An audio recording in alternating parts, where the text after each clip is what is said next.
నమస్కారం. ప్రేక్షకులందరికీ శుభోదయం. ఈనాటి శుభయోగం శీర్షికన కర్కాటక సంక్రమణం సందర్భంగా పాటించాల్సిన ముఖ్యమైన విధి విధానాలేంటో, గోచారపరంగా కర్కాటక సంక్రమణం ఏ రాశుల వారికి యోగిస్తుందో పరిశీలిద్దాం. ప్రధానంగా ఈరోజు సూర్య భగవానుడు ఉదయం 5:14 కర్కాటక రాశిలోకి ప్రవేశిస్తున్నాడు. దీన్నే కర్కాటక సంక్రమణం అంటారు. సూర్యుడి సంక్రమణం జరిగినటువంటి రోజు, అంటే సూర్యుడు ఒక రాశిలో నుంచి ఇంకొక రాశిలోకి ప్రవేశించే రోజు ప్రత్యేకమైన స్నానం చేస్తే సూర్యుడి అనుగ్రహం కలుగుతుంది. కాబట్టి ఈరోజు స్నానం చేసేటప్పుడు సూర్యుడికి సంబంధించినటువంటి జపాకుసుమ సంకాశం కాశ్యపేయం మహాద్యుతిం తమోరిం సర్వపాపఘ్నం ప్రణతోస్మి దివాకరం అంటూ సూర్యుడి ధ్యాన శ్లోకాన్ని చదువుకుంటూ ఎరుపు రంగు పుష్పాలు, కుంకుమ కలిపిన అక్షింతలు నీటిలో కలుపుకొని 5 నిమిషాల తర్వాత ఆ నీళ్లతో స్నానం చేయాలి. ఇది సూర్యుడికి ప్రియమైన స్నానం అవుతుంది. సంక్రమణ రోజు చేసే ఈ స్నానం 7 జన్మల పాపాలు, 7 జన్మల దారిద్ర్యాలన్నీ పోగొడుతుంది. ఇలా కర్కాటక సంక్రమణం సందర్భంగా సూర్యుడికి ప్రియమైన స్నానం చేసి సూర్యాష్టకం కానీ ఆదిత్య హృదయం కానీ పఠించినట్లయితే సూర్యుడికి ప్రియమైన విధంగా తూర్పు దిక్కు వైపు తిరిగి ఓం ఘృణి సూర్య ఆదిత్యోం అని జపిస్తూ రాగి చెంబులో నీళ్లు తీసుకొని ఎర్రటి పుష్పాలు కలిపి ఆ నీళ్లతో అర్ఘ్యమిచ్చినట్లయితే సూర్యభగవానుడి సంపూర్ణమైన అనుగ్రహం కలుగుతుంది. ఈ కర్కాటక సంక్రమణం అనేది జ్యోతిష శాస్త్రపరంగా ప్రధానంగా 4 రాశుల వాళ్ళకి విశేషంగా యోగిస్తుంది. ఆ 4 రాశులలో మొట్టమొదటి రాశి వృషభ రాశి. దానికి కారణం ఏంటంటే వృషభ రాశి నుంచి లెక్కబెట్టినప్పుడు సంక్రమణం జరిగినటువంటి కర్కాటక రాశి 3వ రాశి అవుతుంది. అంటే వృషభ రాశి వాళ్ళకి సూర్యుడి సంక్రమణం 3వ రాశిలో జరుగుతుంది. కాబట్టి వృషభ రాశి వాళ్ళకి కర్కాటక సంక్రమణం వల్ల సోదరులతో ఉన్నటువంటి విభేదాభిప్రాయాలు తొలగిపోతాయి. సోదరుల వల్ల విశేషమైన ప్రయోజనాలు చేకూరతాయి. అలాగే కర్కాటక సంక్రమణం విశేషంగా యోగించేటటువంటి 2వ రాశి కుంభరాశి. ఎందుకంటే కుంభరాశి నుంచి చూసుకున్నప్పుడు ఈ కర్కాటక సంక్రమణం అనేది కుంభరాశి వాళ్ళకి 6వ రాశిలో జరుగుతుంది. కాబట్టి కుంభరాశి వాళ్ళకి ఈ కర్కాటక సంక్రమణం వల్ల అనారోగ్య సమస్యలు తొలగిపోతాయి. శత్రుబాధల నుంచి సులభంగా బయటపడవచ్చు. అప్పుల సమస్యలుంటే ఆ అప్పుల సమస్యల నుంచి కుంభరాశి వాళ్ళు సులభంగా బయటపడవచ్చు. అలాగే ఈ కర్కాటక సంక్రమణం యోగించేటటువంటి 3వ రాశి కన్యారాశి. ఎందుకంటే కన్యారాశి వాళ్ళకి ఈ కర్కాటక సంక్రమణం లాభస్థానంలో 11వ స్థానంలో జరుగుతుంది. కాబట్టి ఆర్థిక పరంగా, ఆరోగ్యపరంగా, కుటుంబ పరంగా కన్యారాశి వాళ్ళకి ఈ కర్కాటక సంక్రమణం విశేషంగా యోగిస్తుంది. అలాగే కర్కాటక సంక్రమణం యోగించే 4వ రాశి తులారాశి. ఎందుకంటే తులారాశి వాళ్ళకి ఈ కర్కాటక సంక్రమణం అనేది 10వ స్థానంలో దశమంలో జరుగుతుంది. దశమంలో కర్కాటక సంక్రమణం జరగటం వల్ల తులారాశి వాళ్ళకి వృత్తిపరంగా మంచి పురోభివృద్ధి ఏర్పడుతుంది. వృత్తిలో అంటే ఉద్యోగంలో మంచి ప్రమోషన్లు రావటం, వ్యాపార పరంగా మంచి పురోభివృద్ధి కలగటం, ఇవన్నీ కూడా తులారాశి వాళ్ళకి జరుగుతాయి. కాబట్టి సూర్యుడు ఉదయం 5:14 కర్కాటక రాశిలోకి ప్రవేశిస్తున్నాడు. కాబట్టి ఈ కర్కాటక సంక్రమణం వల్ల 12 రాశులలో వృషభ రాశి, కుంభరాశి, తులారాశి, కన్యారాశి ఈ 4 రాశుల వాళ్ళకి కూడా కర్కాటక సంక్రమణం విశేషంగా యోగిస్తుంది. దానివల్ల ఉత్తమ ప్రయోజనాలు చేకూరతాయి. మిగిలిన రాశుల వాళ్ళు మాత్రం ఈ కర్కాటక సంక్రమణం యోగించదు. కాబట్టి సూర్యుడి బలం పెంచుకోవటానికి ప్రత్యేకమైన విధి విధానాలు ఈరోజు పాటించాలి. వాటిలో ముఖ్యమైనది గోధుమల దానం. మధ్యాహ్నం 1 గంట నుంచి 2 గంటల మధ్య ప్రాంతంలో రవిహోర ఉన్న సమయంలో 1.25 కేజీ గోధుమలు ఎరుపు రంగు వస్త్రంలో మూటగట్టి దానం ఇవ్వండి. నానబెట్టిన గోధుమలు బెల్లంతో కలిపి గోమాతకు ఆహారంగా తినిపించండి. ఈ విధి విధానాలు పాటించినట్లయితే ఉత్తమ ఫలితాలు కలుగుతాయి. వీలైతే ఈరోజు పగలు ఉపవాసం ఉండి మిగిలిన 8 రాశుల వాళ్ళు రాత్రికి గోధుమ రవ్వతో తయారు చేయబడిన పదార్థాలు ఆహారంగా స్వీకరించండి. అంటే సూర్యుడికి ప్రియమైన ఉపవాసం ఉండండి. అప్పుడు సూర్యబలాన్ని పెంపొందింపజేసుకోవచ్చు. కర్కాటక సంక్రమణం సందర్భంగా ఈ విధి విధానాలు పాటించండి. సూర్యభగవానుడి అనుగ్రహానికి పాత్రులై ఉద్యోగంలో త్వరగా ప్రమోషన్లు అందిపుచ్చుకోండి. తండ్రి తరపు ఆస్తిపాస్తుల పరంగా ప్రయోజనాలు పొందండి. ఆరోగ్య ప్రాప్తిని సిద్ధింపజేసుకోండి. రేపటి శుభయోగం శీర్షికన దక్షిణాయనం ప్రారంభమవుతున్న తరుణంలో పాటించాల్సిన ముఖ్యమైన విధి విధానాలు ఏంటో, అలాగే జ్యోతిష శాస్త్రపరంగా తారాబలానికి ఉన్న ప్రాధాన్యత ఏంటో పరిశీలిద్దాం. నమస్కారం.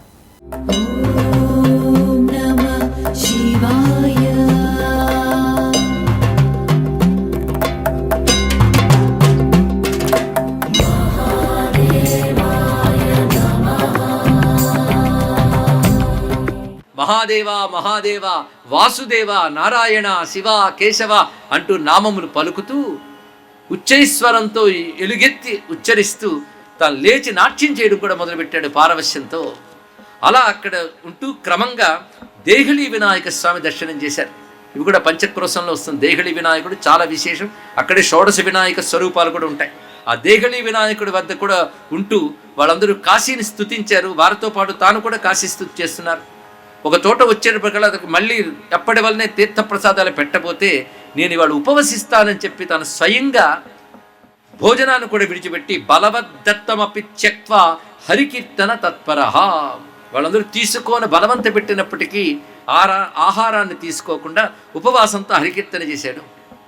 అలా ఉంటూ అందరూ అక్కడ ఆ రాత్రి విశ్రాంతి తీసుకుంటుంటే తాను మాత్రం నిద్రపోకుండా దుఃఖితుడయ్యాడు. ఆ దుఃఖం పశ్చాత్తాపంతో కూడినటువంటి దుఃఖం. కాశీ మహాక్షేత్రంలో ఉంటూ ఉత్తమమైన జన్మ పొంది ఉత్తమమైన గురువులను ఆశ్రయించి కూడా ఎన్ని పాపాలు చేశాను. నేను విప్రజన్మ పొంది కూడా సువర్ణస్థేయం అనేది చేశాను. సువర్ణస్థేయము అంటే బంగారం దొంగలించడం, పంచమహాపాతకాల్లో ఒకటి, అది చేశాను. సురాపానం కూడా చేశాను, అదొక దోషం చేశాను. ఇక అప్పుడప్పుడు హత్యాది పాతకాలు కూడా చేశాను. దుర్జన సాంగత్యం వల్ల ఎన్నెన్నో చేశాను నేను అని పశ్చాత్తాపడుతూ తల్లిని వంచాను, సాధ్వి అయిన అమ్మని వంచాను, కపట ప్రవర్తనతో నాన్నని మోసగించాను, పైగా చెయ్యరాని పాపములే దుష్టాహారం, నీచమైథునం, అతినిద్ర, మిథ్యావాదం, ఇదంతా ఒకవైపు ఉంటే మరొక సంధ్యాత్యాగం, అధ్యయన త్యాగం. చదువు సంధ్య లేదా అనేవారు పూర్వకాలంలో. అంటే పూర్వకాలంలో చదువుకోవడం సంధ్యావందనం చేయడం 2 కృత్యాలు ఉండేవి. 2 లేకుండా పోయి అధ్యయనము పోయింది, సంధ్యాత్యాగం అంటే చెడు చెయ్యడం ఒకటి, చేయవలసిన నిత్య నైమిత్తికాది కర్మలు త్యాగం చేయడం ఒకటి. ఇలా చేసే నేను దుఃఖిస్తూ వెక్కి వెక్కి ఏడ్చేవాడు ఒక్కొక్కసారి. అలా ఏడుపు రావడం కూడా ఒక అదృష్టమేనండోయ్. చేసిన పాపం తలంచుకొని విలవిలలాడుతూ ఏడిస్తే అనేక పాపాలు తొలగిపోతాయి. దుఃఖం రావడం కూడా గొప్ప విషయం. అందుకని మంత్రం రాదు, యంత్రం రాదు, తంత్రం రాదు, ఏడవడం కూడా రాదమ్మా అన్నారు శంకర భగవత్పాల్ వారు. తదిపిచ నజాని విలపనం అన్నాడండి. నిజంగా ఏడవడం వస్తే మంత్రం కట్టి తంత్రం కట్టి గొప్పది. మనసు కరిగిపోతే కానీ ఏడుపు రాదు కదా. మనసు కరగాలంటే అహంకారం పోవాలి. ఎంత అహంకారం కరిగితే కన్నీరు వస్తుందండి. అది అన్నిటికంటే కష్టం కరిగి కన్నీరు అవడమే. అతను కన్నీరే విలిపిస్తూ ఉన్నాడు పశ్చాత్తాపంతో. క్వచిత్ దురదతి సంస్మృత్యా స్వాఘ సంచయం, అఘ సంచయం, తను చేసిన పాపాన్ని తలంచుకుంటూ దుఃఖిస్తున్నాడు. క్వచిత్ ధసతి క్షేత్రస్య ప్రదక్షిణ కృత్ ఇత్యహం, మళ్ళీ మధ్యలో నవ్వుతున్నట్ట. పిచ్చివాళ్ళకి కాసేపు నవ్వుతున్నాడు, కాసేపు ఏడుస్తున్నాడు. నవ్వుతున్నది ఎందుకయ్యా అంటే పాపాలు చేస్తే చేశాను కానీ క్షేత్రాన్ని ప్రదక్షిణ చేస్తున్నాను కదా, ధన్యుణ్ణి నేను అనుకుంటున్నాడు. మధ్యలో ఒక్కొక్కసారి ఎలుగెత్తి కాశీ కాశీ కాశీ ఇది శివ శంకర కేశవ పాహిమాం పతితం దీనం గురుదేవాపరాధీనం. కాశీ కాశీ కాశీ అంటూ కాశీనామస్మరణ చేస్తూ శివ శంకర కేశవ మధుసూదన అంటూ శివకేశవ నామాలు పలుకుతూ పతితుణ్ణి, దీనుణ్ణి, గురువుల పట్ల దేవతల పట్ల అపరాధములు చేసిన వాడిని నన్ను క్షమించండి అని ప్రార్థిస్తున్నాడు. ఎందుకంటే దోషాన్ని అంగీకరించి ఎలుగెత్తి ఏడ్చి క్షమించమని అడగడం కూడా మహాప్రాయశ్చిత్తమే. పైగా చేస్తున్నదంతా భగవన్నామ సంకీర్తన. అలా చేస్తూ ఉండగా ఆ యాత్రలోనే రామేశ్వరం అని వచ్చింది. అంటే ఈ పంచక్రోశ యాత్రలో రామేశ్వరం ఉన్నది. మనం అనుకునే భారతదేశంలో అన్ని క్షేత్రాలు సూక్ష్మ రూపంలో కాశీలో ఉంటాయి. అది కాశీ యొక్క ప్రత్యేకత. అందుకే కాశీవాసి ఎప్పుడైనా బయలుదేరి మరో క్షేత్రానికి వెళదామని కాశీ నుంచి కదలనవసరం లేదు. అది ఇందులో అతిశయోక్తి ఏమీ లేదు. స్వస్తి.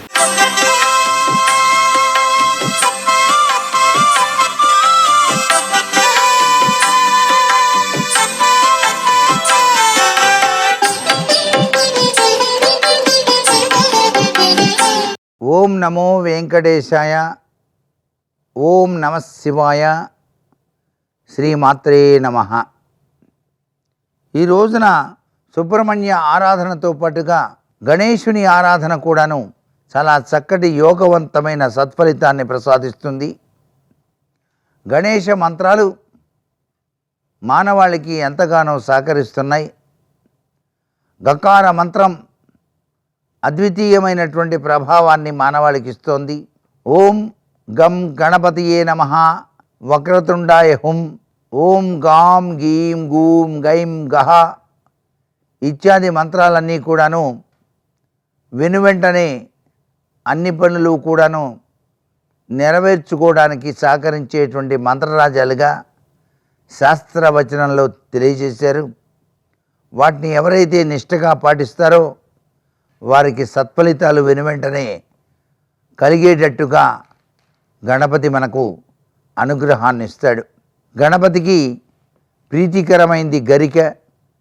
అందుచేత 21 గరిక పూసలతో గణేశుని యొక్క అష్టోత్తర శతనామావళి చదువుతూ పూజించి 21 ఉండ్రాళ్ళు ఎవరైతే నైవేద్యంగా సమర్పిస్తారో వారి అభీష్టాలన్నీ కూడా నెరవేరుస్తాడు ఆ స్థితిపతి.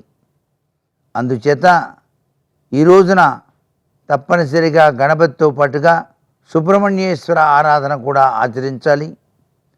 సుబ్రహ్మణ్య స్తోత్ర పఠనం సర్వవిధ శ్రేయోదాయకమైనటువంటి ప్రభావాన్ని ఇస్తుంది. సర్వే జనా సుఖినో భవంతు.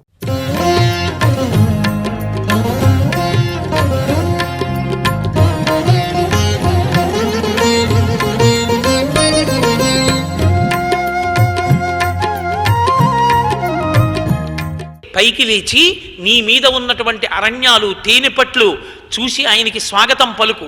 మహానుభావుడు ఒక్కసారి దిగుతాడు, కాస్త ఆహారం తీసుకుంటాడు, మంచినీళ్లు తాగుతాడు, తేనె తాగి వెడతాడు.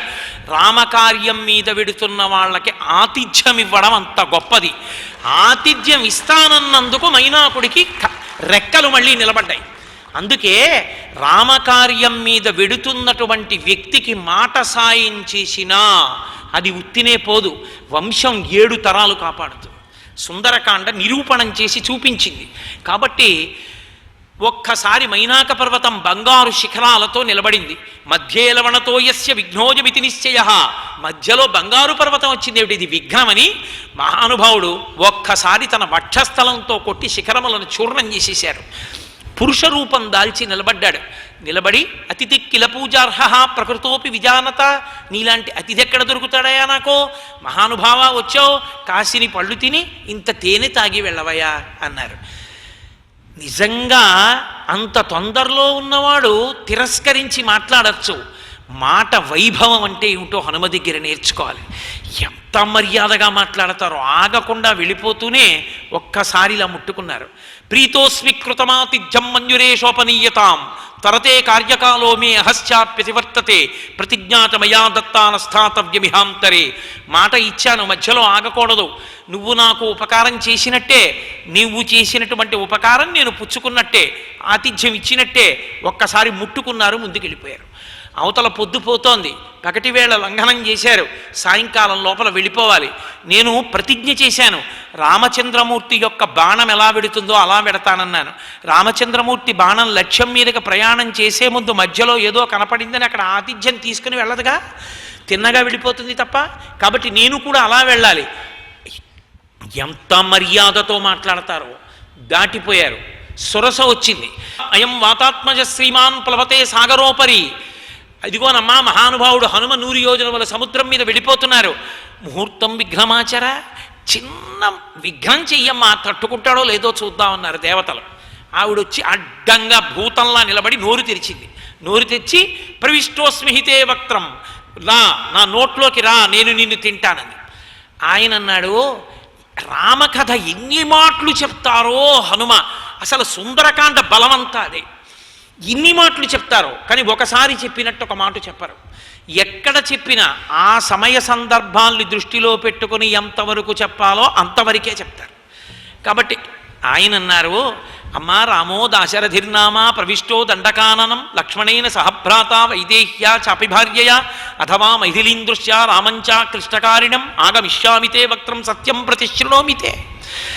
అమ్మా అయోధ్యానగరాన్ని పరిపాలిస్తున్నటువంటి దశరథ మహారాజు గారి యొక్క కుమారుడైనటువంటి రామచంద్రమూర్తి తండ్రిని సత్యమునందు నిలబెట్టడం కోసమని అరణ్యవాసానికి తన భార్య అయినటువంటి సీతమ్మతో లక్ష్మణస్వామితో కలిసి వచ్చినప్పుడు రావణాసురుడు అపహరిస్తే జనస్థానంలో ఆ సీతమ్మ తల్లి జాడ కనిపెట్టడం కోసమని రామకార్యం మీద పెడుతున్నానమ్మా.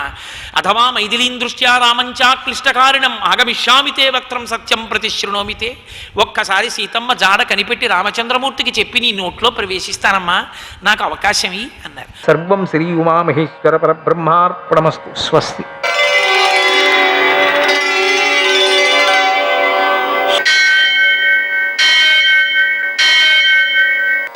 सहस्रशीर्षं देवं विश्वाक्षं विश्वशम्भुवं विश्वं नारायणं देवमक्षरं परमं पदं विश्वतः परमां नित्यं विश्वं नारायणगुं हरिं विश्वमेवेदं पुरुषस्तद्विश्वमुपजीवति पतिं विश्वस्यात्मेश्वरं शाश्वतं शिवमच्युतं नारायणं महाज्ञेयं विश्वात्मानं परायणं सूर्यशौर्यमथेन्दुरिन्द्रपदवी सन्मङ्गलं मङ्गलम् ఆపదామపహర్తారం దాతారం సర్వసంపదాం లోకాభిరామం శ్రీరామం మోక్షదంతం నమామ్యహం. నేటి కాలమాన విశేషాలను గమనిద్దాం. స్వస్తి శ్రీ చాంద్రమాన విశ్వావసనామ సంవత్సరం, దక్షిణాయనం, గ్రీష్మ ఋతువు, ఆషాఢమాసం, కృష్ణపక్షం, బుధవారం. సూర్యోదయం 5:54, సూర్యాస్తమయం 6:50. తిథి షష్ఠి రాత్రి 8:59 వరకు. నక్షత్రం ఉత్తరాభాద్ర తెల్లవారుజామున 4:49 వరకు. వర్జం మధ్యాహ్నం 2:59 నుంచి 4:31 వరకు. దుర్ముహూర్తం మధ్యాహ్నం 11:56 నుంచి 12:48 వరకు. అమృతకాలం రాత్రి 12:12 నుంచి 1:45 వరకు. రాహుకాలం బుధవారం కాబట్టి మధ్యాహ్నం 12 నుంచి 1:30 వరకు. అష్టగౌరకరీత్యా శుభప్రదమైన సమయం ఉదయం 10 గంటలకి. నేటి విశేషం కర్కటక సంక్రమణ పుణ్యకాలం. సాయంకాలం 5:25 ఆ సంక్రమణం జరుగుతోంది. సంక్రమణ ప్రయుక్తమైన దక్షిణాయన పుణ్యకాలం సూర్యోదయం నుంచి సాయంకాలం 5:25 వరకు ఉంటుంది. మరో విశేషం ప్రదోషం. సూర్యాస్తమయం నుంచి 1:12 సమయంలో ప్రదోష కాలంలో శివునికి 1/2 కేజీ నల్ల నువ్వులతో పూజ చేసి వాటిని ఆవులకు పెట్టడం ద్వారా విశేషమైన సత్ఫలితాలు సిద్ధిస్తాయి. ప్రదోష కాలంలో పూజ చేయడానికి అవకాశం లేకపోయిన వారు కూడా అరుణాచల శివ అరుణాచల శివ అరుణాచల శివ అరుణశివ రుణహర భవహర అరుణశివ ఈ నామాన్ని స్మరించుకుంటూ ఉండడం మంచిది. ఇష్టమైన శివనామాన్ని కూడా స్మరించవచ్చు. ఆ విధంగా ఆ సమయం శివస్మరణతో తప్ప ఇంకా దేనితోనూ గడపకూడదు. ఇంకే పని చేసినా కూడా పాపం వస్తుందన్నారు. ఆ పాపం ఆ పని యందు దోష ప్రభావాన్ని చూపించేదిగా ఉంటుంది. నేటి ఆణిముత్యాలు.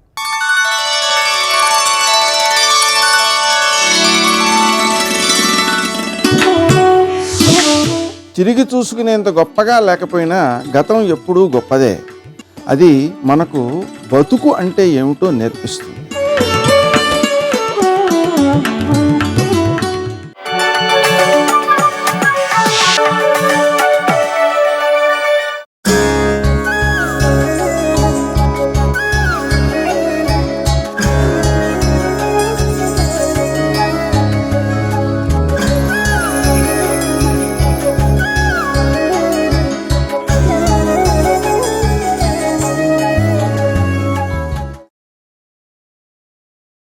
దేవా, లోకేశ్వర, ప్రసన్నుడివిక, నన్ను కాపాడు.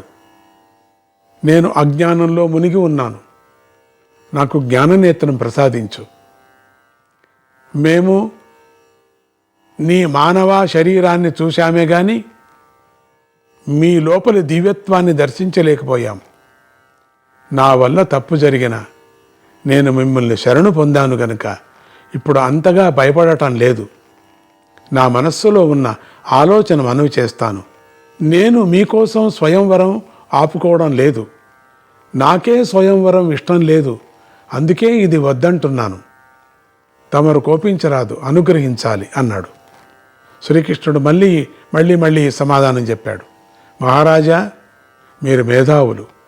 మీరు ఇలా పలికినంత మాత్రం చేత మాకు ఒరిగేదేముంది? మీరు మీ కన్యను ఎవరికి ఇస్తారో, అసలు ఎవరికి ఇవ్వరో అది ఎవరికి తెలుసు? మీ నిర్ణయాన్ని అడ్డగించగలిగేది ఎవరు? మహాసౌందర్యవతి అయినటువంటి మీ అమ్మాయిని ఇతర రాజులకి ఎవరికి ఇవ్వవద్దు, నాకే ఇవ్వండి అని నేను అనటం లేదు కదా. అట్లా అనేటువంటి హక్కు నాకు లేదు కదా. కానీ ఒక దేవరహస్యాన్ని మాత్రం నీకు చెబుతాను. మీకు పూర్వం మేరు శిఖరం మీద దేవతల సభ ఒకటి జరిగింది. ఆ సభలో బ్రహ్మదేవుడి యొక్క సూచన మేరకు దేవతలందరూ తమ తమ అంశాలతో భూలోకం మీద మానవ రూపంగా అవతరించటానికి నిర్ణయం జరిగింది. ఆ సందర్భంలో బ్రహ్మదేవుడు లక్ష్మీదేవి దగ్గరికి వెళ్ళి, అమ్మా, నీ భర్త మానవ లోకంలో అవతరించబోతున్నాడు కనుక నువ్వు కూడా నీ వంశంతో భీష్మక మహారాజు యొక్క రాణి గర్భంలో ప్రవేశించు, ఆ ఇంటిలో అవతరించు అని మనవి చేశాడు. ఆ మనవికి ఫలితమేగానే మీ ఇంటిలో రుక్మిణీదేవి జన్మించింది. అటువంటి లక్ష్మీదేవిని స్వయంవరంలో నిలబెట్టి ఎవరికో ఇవ్వాలనుకోవటం అసాధ్యమైన పని. ఎప్పటికైనా మీరు ఆమెకు తగిన వరుడికి ధర్మబద్ధంగా దానం చేయాలే కానీ మరో విధానం ఆమె విషయంలో పనికిరాదు. అందుకనే దేవేంద్రుడు ఈ స్వయంవర సభకు విఘ్నం కలిగించమని మా గరుక్మంతుడిని ప్రోత్సహించి ఇక్కడికి పంపించాడు. కానీ నేను దానికి అంగీకరించలేదు. కేవలం ఉత్సవాన్ని చూసిపోవటానికి, అవతరించిన లక్ష్మీదేవిని దర్శించిపోవటానికి మాత్రమే నేను ఇక్కడికి వచ్చాను. అయినా మహారాజా, మీరు క్షమించమని నన్ను కోరారు. మీ మాటల్లో కపటం లేదని నేను నమ్ముతున్నాను. అందుకే పూర్తిగా క్షమిస్తున్నాను. నేను క్షమించి ఉండకపోతే మా గరుక్మంతుడి మీద నిలబడి ఘోరమైన ఆయుధాలతో ఈ సైన్యాల మీదకి ఎప్పుడో దూకి ఉండేవాణ్ణి. మహారాజా, మీరు మా తండ్రి వయస్సు వారు. అందుకే మా తండ్రి రాగానే మీరు కూడా నాకు పూజ్యులు. మీ రాజ్యం మీరు సుఖంగా పరిపాలించుకోండి. ఇక నా హృదయంలో దుర్భావాలు ఉండవు. విదర్భ నగరం రాజులైన క్రద కైశీకులకు కూడా కాలుష్యరహితులే పాపం. వారు అతిథి సత్కారాలతో ఆగకుండా వారి రాజ్యాన్ని మాకు బహుమతిగా ఇచ్చారు. దానివల్ల వారి వంశంలో వెనుకటి 10 తరాల వారు ఇప్పటికే వైకుంఠం లోకానికి చేరారు. ఇక వారి వంశంలో రాబోయే 10 తరాలు కూడా అలాగే వైకుంఠానికి వెళ్ళబోతున్నాయి. నాకు రాజ్యాన్ని సమర్పించిన ఈ కరత కైశీకులకు సాక్షాత్తుగా మోక్షమే రాబోతుంది.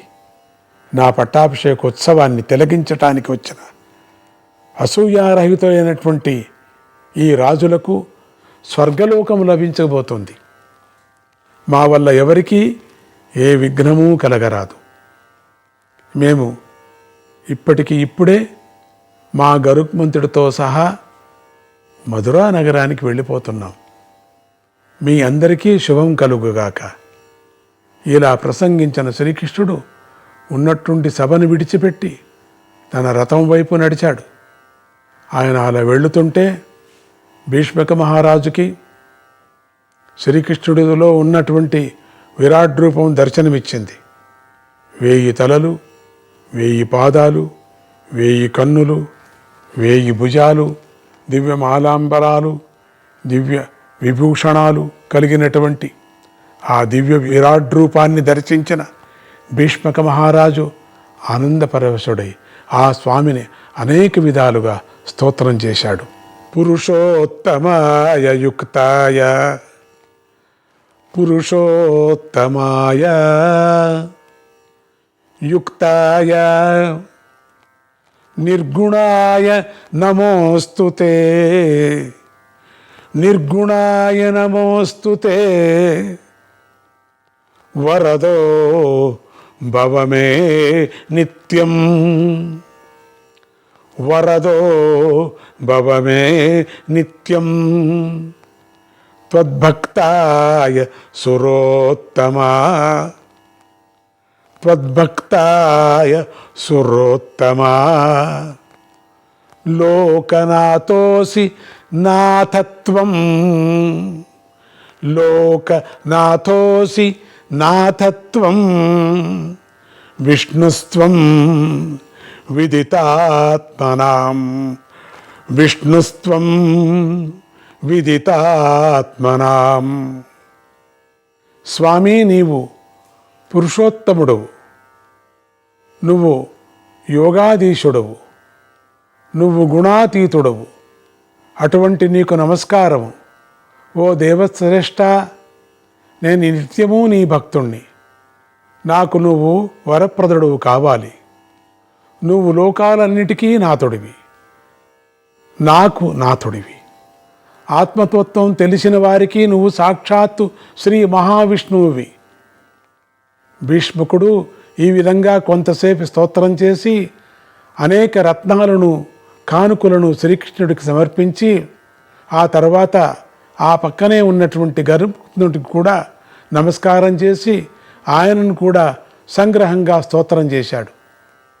శ్రీకృష్ణుడు భీష్ముడి స్తోత్రాన్ని, కానుకలను స్వీకరించి ఇతర రాజులు సమర్పించిన కానుకలను కూడా స్వీకరించి అందరి దగ్గర సెలవు తీసుకొని సైన్య సమేతుడై, గరుడ సమేతుడై మధురా నగరానికి బయలుదేరి వెళ్ళిపోయాడు. శ్రీకృష్ణుడు అలా వెళ్ళగానే దేవలోకం నుంచి సింహాసనాన్ని, కలశాలను తెచ్చిన దేవతలు వాటిని తీసుకొని ఆకాశంలోకి ఎగిరిపోయాయి. ఆ పట్టాభిషేక సభకు వచ్చిన రాజులందరూ శ్రీకృష్ణుడి సాగనంపటానికి ఒక క్రోసెడు దూరం దాకా, అంటే 2 మైళ్ళు ఆయనతో పాటు వెళ్ళారు. శ్రీకృష్ణుడు అక్కడ వారందరినీ ఆపి, మీరు స్వయంవరానికి వెళ్ళండి అని వాళ్లను వెనక్కి పంపి తాను ముందుకు సాగిపోయాడు. రాజులంతా మళ్ళీ సభాస్థానం దగ్గరకు రాగానే భీష్మక మహారాజు వారిని ఉద్దేశించి ఇలా ప్రసంగించాడు. ఓ రాజేశ్వరులారా, ఈ స్వయంవరానికి శ్రీకృష్ణ విరోధం అనే దోషం ఏర్పడింది. ఈ విషయాన్ని నేను ముందుగానే ఊహించి ఉండవలసింది. ఇది ఈ వృద్ధుడి అపరాధంగా భావించి మీరంతా నన్ను మన్నించాలి. ఈ పరిస్థితిలో నేను ఈ స్వయంవరాన్ని విరమించుకుంటున్నాను. దయతో మీరందరూ దీనికి అంగీకరించి నేను చేసే సత్కారాలను స్వీకరించి మీరు ప్రయాణాలను మీరు చేయండి అన్నాడు. రాజులందరూ భీష్ముడి వాక్యాలకు మెచ్చుకున్నారు. చాలామంది బయలుదేరి వెళ్ళిపోయారు కూడా.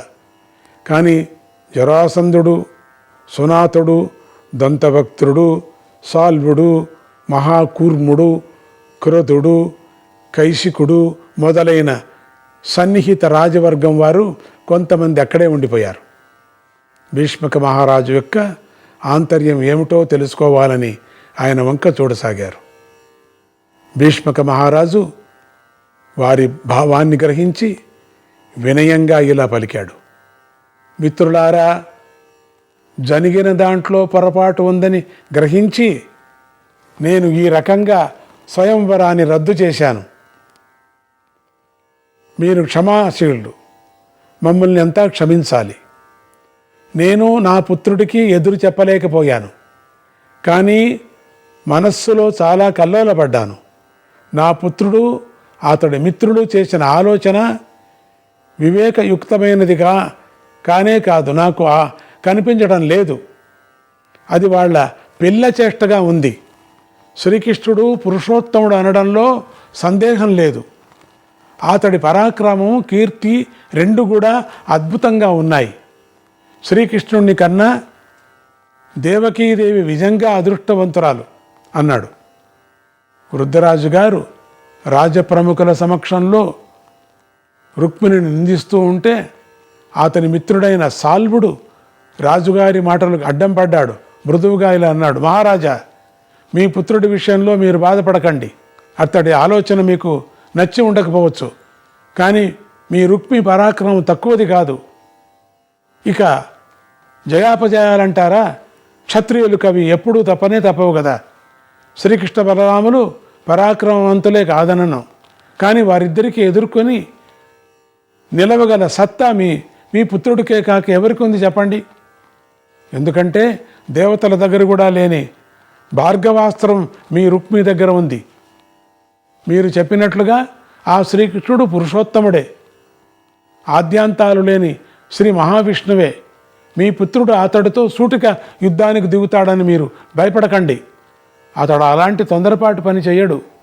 శ్రీకృష్ణుని ఈనాటి కాలంలో జయించగల ఏకైక వీరుడు కాలయవనుడు మాత్రమే. ఎందుకంటే ఆ శ్రీకృష్ణుడు ఈ కాలయవనుణ్ణి మాత్రం సంహరించలేడు, అది ఖాయం. ఆ దేవరహస్యం నాకు తెలుసు. ఈ కాలయవనుడు గార్గ్యమహాముని పుత్రుడు. గార్గ్యమహాముని మహావీరుడైన పుత్రుడి కోసము శివుణ్ణి గురించి ఘోర తపస్సు చేశాడు. 12 సంవత్సరాల పాటు కేవలము ఇనుప రజనును ఆహారంగా తీసుకుంటూ తపస్సు చేయగా శివుడు ప్రత్యక్షమయ్యాడు. అప్పుడు గార్గ్యమహాముని నాకు పుట్టబోయే పుత్రుణ్ణి మధురా నగరంలో పుట్టిన వాళ్ళెవరూ సంహరించటానికి వీలు లేదు అని వరం కోరాడు. శంకరుడు తథాస్తు అనేశాడు. అలా జన్మించిన కారణజన్ముడే ఈ కాలయవనుడు. మీరు చెప్పే శ్రీకృష్ణుడు మధురలో పుట్టినవాడే కదా. అందువల్ల అతడు ఎంత పరాక్రమవంతుడైనా కాలయవనుడిని మాత్రము సంహరించలేడు. ఓ రాజశ్రేష్ఠులారా, మీరందరూ వినాలని ఈ మాటలు చెబుతున్నాను. మీ అందరికీ నా ఆలోచన నచ్చింది అయితే కాలయవనుడి దగ్గరకు ఒక దూతను పంపండి అన్నాడు సాల్వుడు. సాల్వుడి మాటలు విన్న చాలామంది రాజులు బాగుందని మెచ్చుకున్నారు. కానీ జరాసంధుడు ఏమంటాడో అని అందరూ అతడి వంక చూశారు. జరాసంధుడు అసహనంగా అందరి వంక చూస్తూ ఇలా ప్రసంగించాడు. ఇప్పటి వరకు రాజశ్రేష్ఠులంతా నేనంటే భయపడి నన్ను ఆశ్రయించి నేను అనుమతించిన రాజ్యాలను పరిపాలన చేస్తున్నారు. అలాంటి నన్ను మరో వీరుణ్ణి ఆశ్రయించమని నాకే సలహా చెబుతున్నారు. దైవలీల చాలా బలీయం. నేను ఇప్పుడు శ్రీకృష్ణుడికి భయపడి మరో వీరుణ్ణి ఆశ్రయించవలసిన గతి పడుతోంది. దీనికంటే మరణమే మేలు. బ్రహ్మదేవుడు నా మరణం బలరాముడి చేతిలో లేదని మాత్రమే చెప్పాడు. ఆ దేవుడు నన్ను సంహరించే వీరుడెవరో తేల్చి చెబితే నేను వాడికే ఎదురు నిలిచి ధీటుగా యుద్ధం చేస్తాను. నేను అలాంటి వీర మరణాన్ని ఆహ్వానిస్తాను. అయినా వీరులందరూ మరొక రక్షకుణ్ణి చూసుకుంటామంటే అంటే వీళ్ళంతా కూడా వీరులైనటువంటి మీరందరూ కూడా ఇంకొక రక్షకుణ్ణి చూసుకుంటానంటే నేను దానికి అడ్డం పడను. మీరు కాలయవనుడి దగ్గరకు దూతను పంపుకోండి, కావాలంటే నా పేరు కూడా వాడుకోండి. మీరంతా నా మిత్రులు కనుక ఒక్క సలహా మాత్రం చెబుతా. మీరు పంపే దూతను ఆ శ్రీకృష్ణుడు దారిలోనే కొట్టి పారేయవచ్చు. అతడు అంతటి సమర్థుడే. దానికి వీలు లేకుండా ఆకాశ మార్గంలో వెళ్ళే దూతను పంపించండి. అలా వెళ్ళగల శక్తి మనకు ఇప్పుడు సలహా చెబుతున్న సాల్వ మహారాజుకే ఉంది. సాల్వ మహారాజా, ఆ రాయబారేం ఏదో నువ్వే చేసి పెట్టు. ఈ రాజులకు నువ్వే సహాయం చెయ్యి. యవన దేశాధిపతిగా ఉన్న కాలయవనుడు శ్రీకృష్ణుడి జయించే విధానాన్ని నువ్వే అనుసంధానం చెయ్యి. నీ రాజనీతిని దీనికోసం వినియోగించు అన్నాడు. నారాయణ నారాయణ, హరే కృష్ణ.